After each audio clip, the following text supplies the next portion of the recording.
ओम नमो भगवते वासुदेवाय. देवर्षी नारदांनी भगवंताच्या श्री विग्रहाचं वर्णन करताना एका ठिकाणी पुरुष असं विशेषण त्याला वापरलंय. श्रीवत्सांकं घनश्यामं पुरुषम वनमालिनम. हा पुरुष म्हणजे लौकिक अर्थानं जे आपण स्त्री पुरुष म्हणतो त्यांच्यापैकी पुरुष आहे का? नाही. पुरुषाचा अर्थ आहे भगवंत कधीही मायेच्या आश्रयाने चालत नाही. माया स्त्रीच्या तंत्रामध्ये चालत नसून ते पूर्णतः स्वतंत्र आहे. अशा भगवंताचं ध्यान करताना जो मंत्र देवर्षी नारद सांगतायत मी तुला सांगणार आहे, त्या मंत्राचं 7 रात्री म्हणजे अर्थात 7 दिवस सुद्धा सतत जर पठण केलं, जप केला तर माणसाला आकाशात विहरणाऱ्या, आकाशात हिंडणाऱ्या सिद्धांचं दर्शन सुद्धा घडतं. तो कोणता मंत्र आहे? देवर्षी नारद म्हणाले ओम नमो भगवते वासुदेवाय. हा तो द्वादशाक्षरी मंत्र आहे. हा मंत्र जसा भगवंताच्या आराधनेसाठी अत्यंत आवश्यक आणि उपयुक्त आहे, हितकारक आहे, भगवंताला प्रसन्न करून घेण्यासाठी उपयोगी आहे, त्याचप्रमाणे कुठल्या ठिकाणी कुठल्या काळी कुठली वस्तू उपयोगी पडेल याचा विचार करून बुद्धिमान माणसानं जर याचा व्यवस्थित जप केला तर ह्या मंत्राच्या सामर्थ्यानं नाना प्रकारची सामग्री भगवंताच्या पूजेसाठी त्याला उपलब्ध होऊ शकेल. मग ही सामग्री कशी असेल?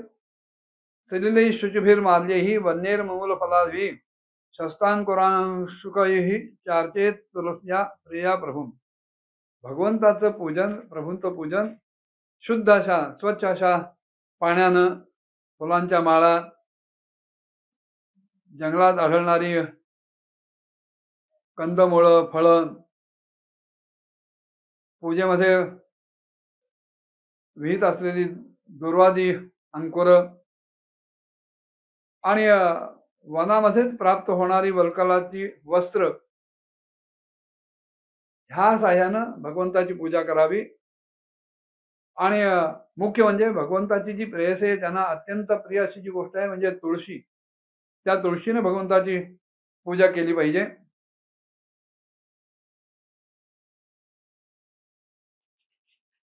भगवंताला मुळात मूर्तीमध्ये आणून त्याची जर पूजा केली तर सगुणात असलेल्या माणसांना ते जास्त सोपं आहे. कारण निर्गुण अशा भगवंताचं आम्हाला रूप डोळ्यासमोर आणताच येत नाही. निर्गुण निराकार त्याला डोळ्यासमोर आणणार कसा? म्हणून जो भक्तांसाठी एक पायरी खाली उतरला, सगुण साकार झाला, त्या भगवंताचं काहीतरी एक रूप मनात ठेवून त्याची आपल्याला जमेल त्या द्रव्यानं मूर्ती तयार करावी आणि त्याची पूजा करावी. भागवताच्याच 11व्या स्कंधामध्ये एका ठिकाणी त्याने म्हटलंय शैली दारुमयी लौही लेप्या लेख्याच सैकदी मनोमयी मणिमयी प्रतिमाष्ट विधा स्मृता. 11व्या स्कंधात 27व्या अध्यायात हा विषय आलेला आहे की पाषाण, लाकूड, धातू, माती, चंदन इत्यादी एक भाग, चित्ररूप, वाळूची मूर्ती, मानस मूर्ती आणि एखाद्या रत्नामध्ये भगवंताची कल्पना, अशा 8 प्रकारे भगवंताच्या मूर्ती आपल्याला पूजेसाठी उपलब्ध करून घेता येतात. आणि अशा या मूर्तींचं आपण पूजन करावं.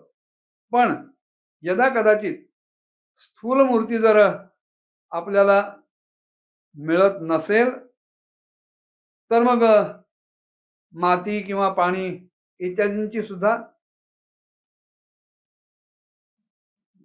मूर्ती तयार करावी किंवा त्यांच्या ठिकाणी भगवंताची कल्पना करावी आणि त्यांची पूजा करावी. लब्ध्वा द्रव्यमयी मर्चान क्षित्यंबवादीषु वार्चयेत आवृतात्मा मुनिशांतो यतवान मितवन्यभुक. उद्देश एकच आहे की त्या सगुण पूजेतून सदा सर्वदा आपलं चित्त संयत राहायला पाहिजे, संयमित राहायला पाहिजे, ते भरकटता कामा नये, ते मननशील असलं पाहिजे, ते शांत राहिलं पाहिजे आणि आपण नेहमी मौन सांभाळून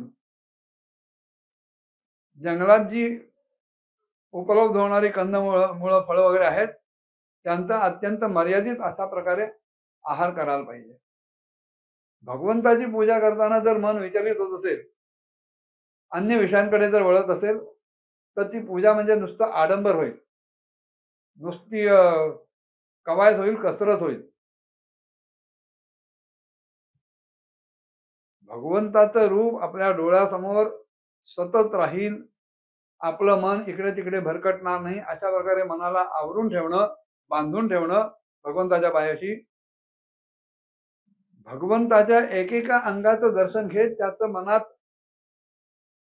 मनन करत राहणं आणि त्यावेळेला चित्तामध्ये अन्य कुठल्याही इच्छा, वासना, आकांक्षा उठून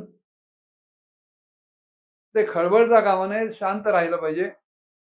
खोल अशा डोहात जसं पाणी शांत असतं तशा प्रकारे मन शांत राहिलं पाहिजे. आणि वायफळ बडबड करून वाणीमुळे जी शक्ती खर्ची पडते ती शक्ती सुद्धा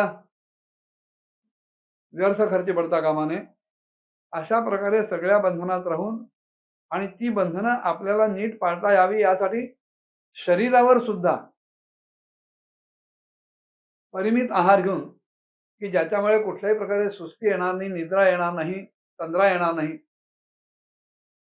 असा परिमित आहार घेऊन आपण ती साधना करायला पाहिजे. याही व्यतिरिक्त देवर्षी नारदांनी काही गोष्टींचा उपदेश केला. तो काय केला होता पुढच्या भागात बघूया. ओम नमो भगवते वासुदेवाय.